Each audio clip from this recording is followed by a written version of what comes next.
এক দীঘলীয়া ৰাজনৈতিক পৰিক্ৰমাৰ অন্তত ৰাজ্যৰ ৰাজনীতিত প্ৰৱেশ ঘটিছিল তৰুণ গগৈৰ।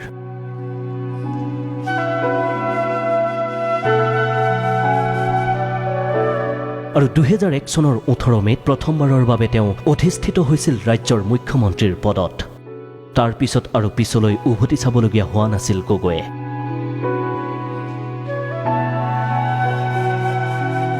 একেৰাহে 3টা কাৰ্যকালৰ বাবে মুখ্যমন্ত্ৰীৰ পদত অধিষ্ঠিত হৈছিল তেওঁ।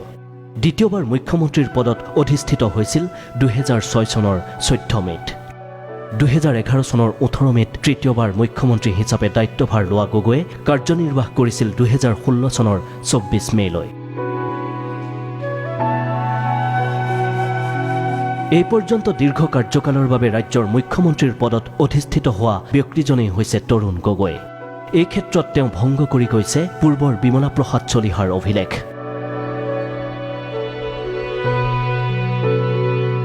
মুঠ 4696 দিন মুখ্যমন্ত্ৰী হিচাপে কাৰ্যনিৰ্বাহ কৰিছিল বিমলা প্ৰসাদ চলিহাই।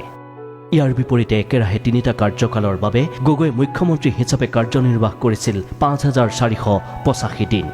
তৰুণ গগৈৰ ৰাজনীতিত প্ৰৱেশ ঘটিছিল 1968 চনত। প্ৰথমবাৰৰ বাবে যোৰহাট পৌৰসভাৰ সদস্য হিচাপে নিৰ্বাচিত হৈ ৰাজনীতিৰ পথাৰত ভৰি থৈছিল তেওঁ।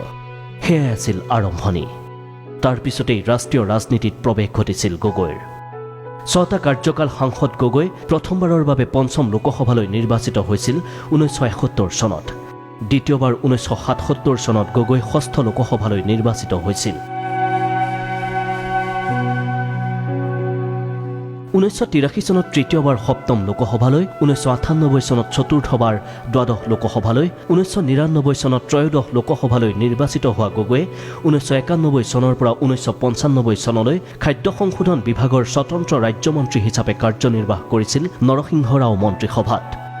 প্ৰথমে যোৰহাট, তাৰ পিছত কলিয়াবৰ লোকসভা সমষ্টিৰ পৰা লোকসভাত প্ৰতিদ্বন্দ্বিতা কৰিছিল গগৈয়ে। আনহাতে প্ৰথমে মাৰ্ঘেৰিটা, পৰৱৰ্তী পৰ্যায়ত তিতাবৰৰ পৰা 5টা কাৰ্যকালৰ বাবে বিধানসভাত প্ৰতিদ্বন্দ্বিতা কৰা গগৈ প্ৰথমবাৰ বিধায়ক হৈছিল 1997 চনত। বৰ্তমানলৈকে বিধায়ক পদত অধিষ্ঠিত হৈ থকা গগৈ আছিল কংগ্ৰেছৰ বিভিন্ন দলীয় পদবীতো। 1976 চনত AICCৰ যুটীয়া সম্পাদক, 1985 চনত AICCৰ সাধাৰণ সম্পাদক, 1986 চনৰ পৰা 1990 চনলৈ প্ৰদেশ কংগ্ৰেছৰ সভাপতি হিচাপেও কাৰ্যনিৰ্বাহ কৰিছিল গগৈয়ে। এইদৰেই দীঘলীয়া সময় দেশ তথা ৰাজ্যৰ ৰাজনীতিত দপদপাই থকা ব্যক্তিজনেই হৈছে চিৰতৰুণ তৰুণ গগৈ।